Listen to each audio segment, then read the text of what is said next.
Hey everyone, welcome back to our back to school series. Today, we are going to be looking at studying methods. And before we get into today's video, I have a quick reminder for y'all to check the discussion tab and our Google Classroom for announcements. I am going in and explaining what we are going to do for the rest of the season because of all this lags that I've had in between. It's been really wonky, and it's just not perfect, or it's not in a consistent order.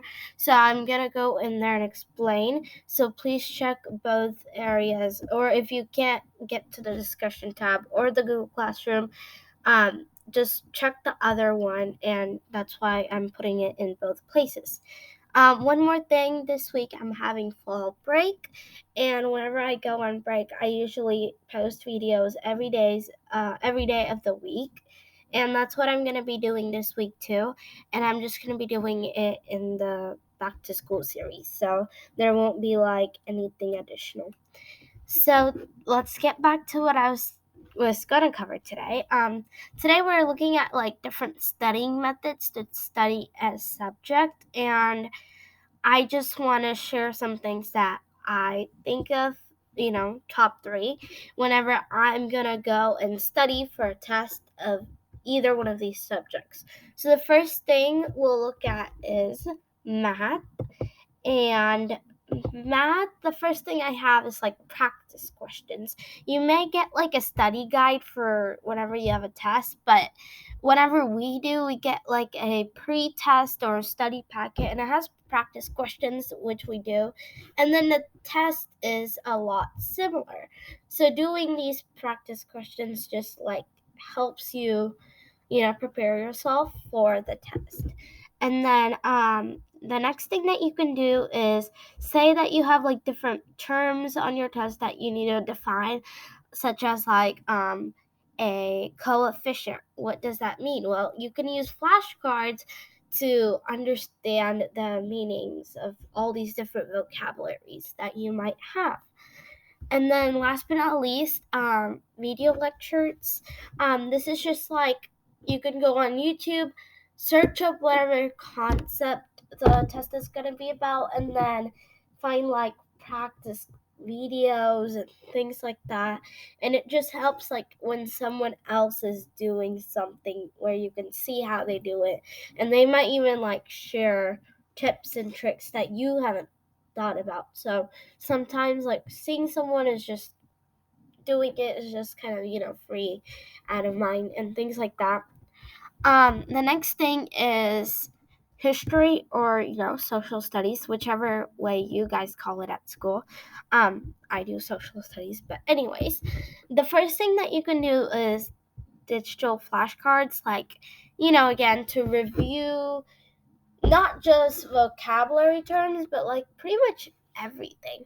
Um, for an example, we have been learning about ancient Mesopotamia, and it's called the land between the rivers. So I could use a flashcard on digital sites, and you can make it too. So you could just make it and be like, what's the land between the two rivers called? Mesopotamia, something like that, just to give you an idea about everything. The second thing that you can do to practice is summarize the chapter. I've done this many times. All I do is, maybe there's these 3 chapters that the test or the quiz is about.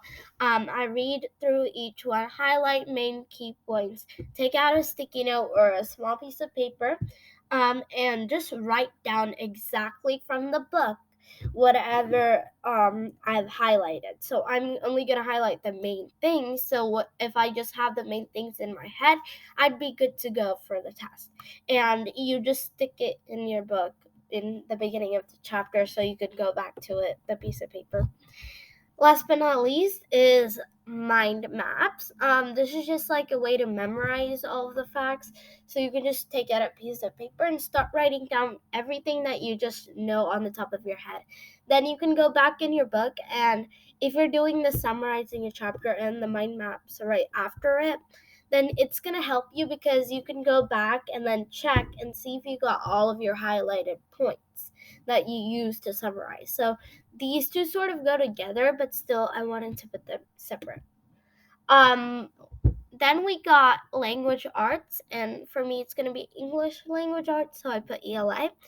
You can do flashcards for vocabulary. You know that all of these subjects involve flashcards because I feel like that's a really easy thing that anyone can get to, and it's kind of really handy and helpful too. So you can use that for different vocabulary words.